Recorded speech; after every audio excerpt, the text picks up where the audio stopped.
Hello，大家好，歡迎收睇另一集嘅 Man on Wheels。今日係一個好特別嘅日子啊！我哋而家去緊第二個城市，同其他車手會合。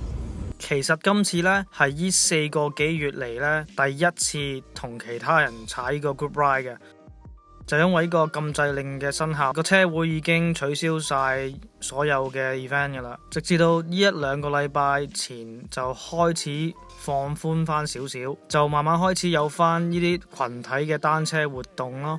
但係都要遵守翻車會提供嘅指引，例如每一個 ride 只可以10個人以下，大家要保持最少呢個3米嘅距離，就可選擇戴或者唔戴口罩嘅。群體嘅踩法，我覺得佢呢個3米嘅距離呢，就分分鐘有少少難度，特別係喺嗰啲十字路口啊，或者突然間要停嗰啲地方啊，你停唔切呢，就分分鐘會好近嘅。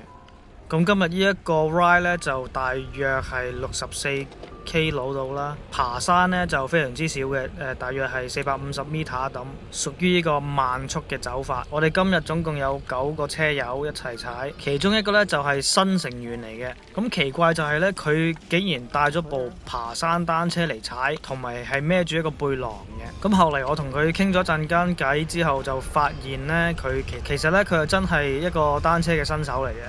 踩咗只係大約3個幾月啫，就係因為呢個疫情令到好多人都愛上咗踩單車啦，因為出邊全部鋪頭都閂晒門。佢開頭其實想買一部公路車嘅，但係呢全部都買斷市，就剩翻啲爬山單車之類啊，所以就買咗呢一部爬山單車啦。咁佢自己話都踩咗幾個月啦，佢最遠嘅路程呢，就試過踩40 km 嘅。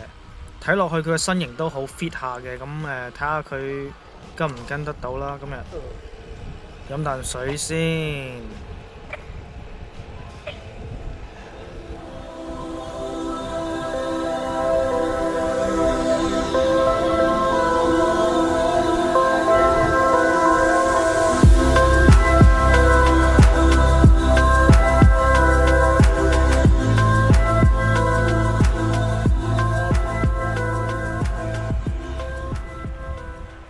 喺第一個斜坡我就發現咧，佢嘅姿勢都係好新手嘅，睇落去你見到佢左搖右擺咁樣踩到好似好辛苦咁樣。同埋我發現呢，佢前面個鏈柄呢，永遠都係用緊最大嗰個嘅。之後呢，我就同佢傾咗一陣間啦，又發現呢，原來佢唔知道前面個鏈柄係可以轉嘅，因為佢前面其實都有好似2至到3個鏈柄俾佢揀嘅。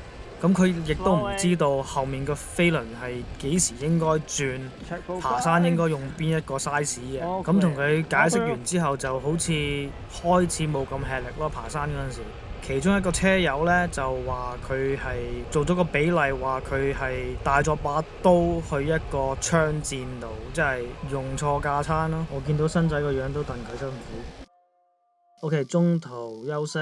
一個小 tips 俾大家，如果間鋪頭有呢啲汽水機呢，通常呢，佢都會有一個掣係俾你加水嘅，可以咁就係免費嘅。若果冇汽水機呢，唔緊要，都可以買一大盅呢啲水嘅，同大家一齊分。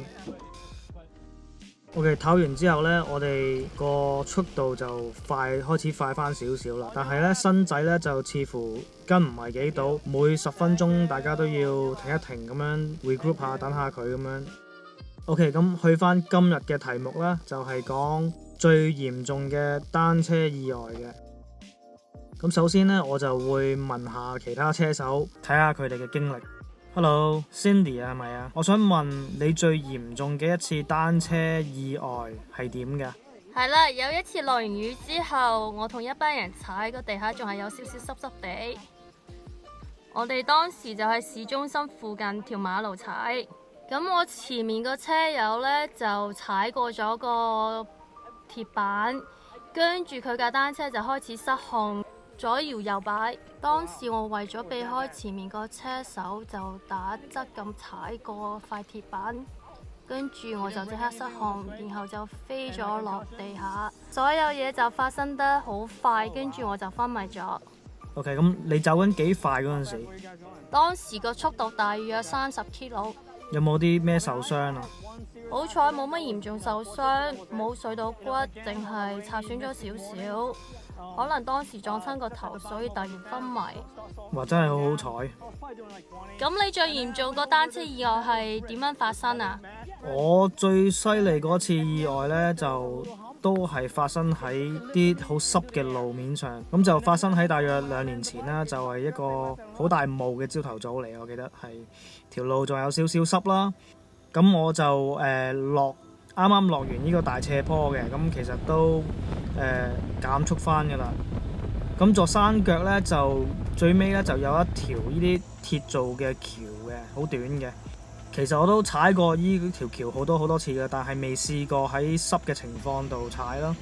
咁過橋嗰陣時呢，個速度我諗都有30 km 到啦。我記得呢係踩上去嗰一刻呢，過橋嗰時係非常之跣嘅，個單車係開始擺嘅，但係都控制得到嘅，可以拉翻直嘅。但係呢個橋尾呢，交界嗰度呢，就無端端好似升高咗嘅，咁就個單車就俾佢令到彈咗凌空啦。落地嗰下呢，個單車就係差唔多打橫嘅，咁個人就即刻飛咗落地下啦，連帶車一齊就向右咁樣跣咗，我諗都有4至到5個 meter， 個頭呢就撞咗呢個石做嘅圍欄度嘅。好彩就有戴頭盔啦，因為個頭盔都其實都爆埋㗎啦已經。個右邊膝頭哥就流曬血啦，拳頭位啊、膊頭位嗰啲全部都刮花晒啦都。咁個單車呢，槍手位呢就花咗少少嘅，個手巴帶都有花咗少少。事發之後呢，我就對呢個濕嘅鐵係非常之敏感嘅，我係會收到好慢，反鎖埋個卡鞋先過。咁個傷勢呢都差唔多要成4個月先